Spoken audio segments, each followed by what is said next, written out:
my name is Brandy Nelbone, and this is a sample persuasive speech with a visual aid.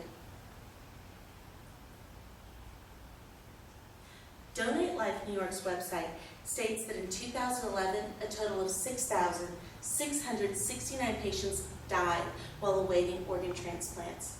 According to the Alzheimer's Association, Alzheimer's disease is the 6th leading cause of death here in the United States.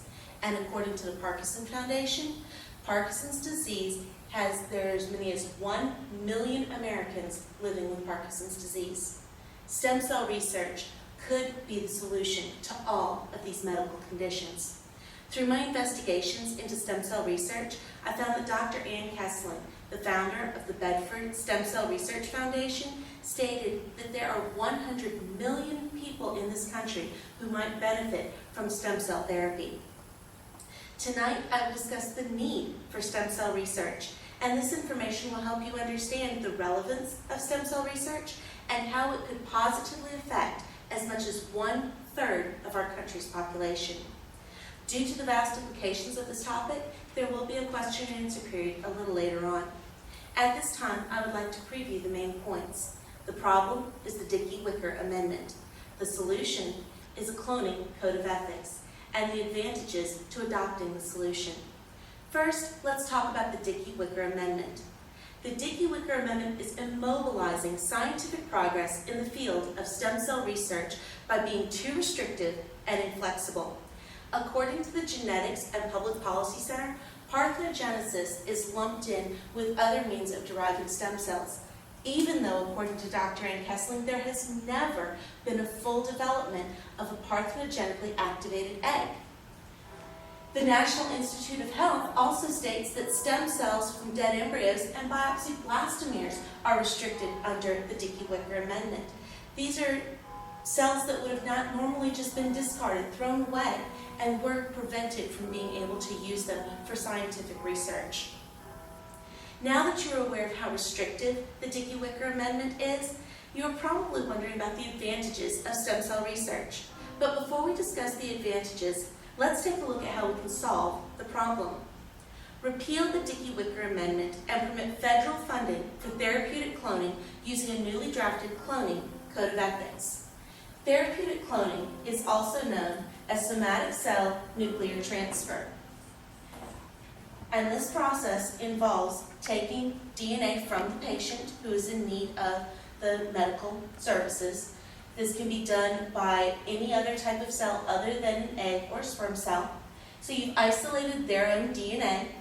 Then you take a human egg that is not fertilized, and you extract the nucleus which contains that egg's DNA. The third step in this process is to then transfer the DNA that you acquired from the patient and put it into the now enucleated egg.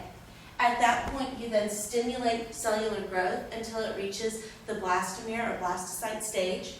And at that point, there's two linings of cells. There's the inner mass and the outer mass.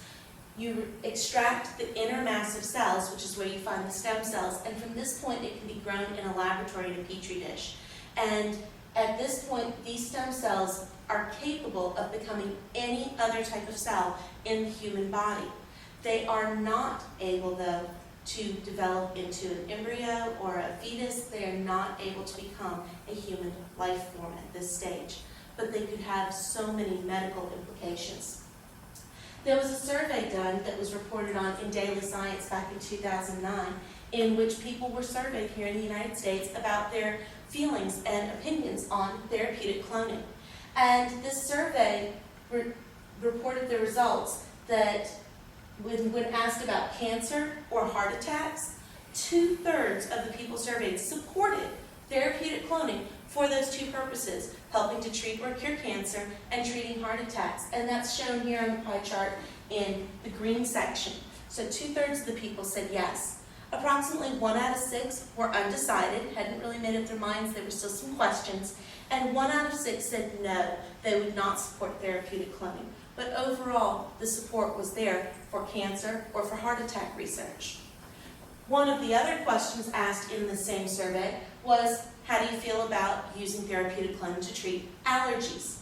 And here, the support dwindled a bit, but it was still 48% 48 to 49% of the surveyed population said yes, we would still support therapeutic cloning for the treatment of allergies. The undecided section grew a bit. It was about 29% were undecided or needed more information on that topic. And 26% on this one said no, they would not support therapeutic cloning for means of treating allergies.